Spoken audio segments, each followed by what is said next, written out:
আসসালামু আলাইকুম। কেমন আছেন সবাই? আশা করি ভালো আছেন।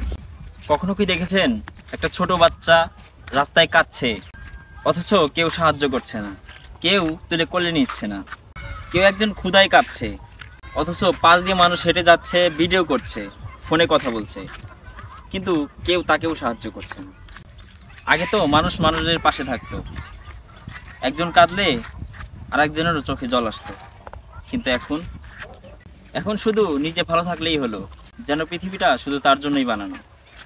আমাদের হৃদয় কি পাথর হয়ে গেছে, নাকি চোখ অন্ধ হয়ে গেছে, নাকি আমাদের বিবেক ঘুমিয়ে গেছে? একবার তো প্রশ্ন করুন নিজেকে, একবার প্রশ্ন করুন নিজেকে। রাস্তার পাশে বৃদ্ধা মানুষটার মুখের ভাঁজটা আপনার চোখে কি পড়ে না? এক মা তার সন্তানের জন্য ভিক্ষা করে দুধ কিনছে, সেটা কি আপনার বিবেককে একবারও নাড়া দেয় না? আর কতদিন আমরা চুপ থাকবো? এটা তো আমার ব্যাপার না, এটা ওনার ব্যাপার, এটা তার ব্যাপার, এটা বলেই আমরা এড়িয়ে যাব। মনে রাখবেন, আজ আপনি পাশে দাঁড়ালেন না, কাল আপনি একা হলে আপনার পাশে কেউ দাঁড়াবে না। আর এটাই বাস্তবতা। পৃথিবীটাকে সুন্দর করতে হলে আমাদেরকে মানুষের মতো মানুষ হতে হবে।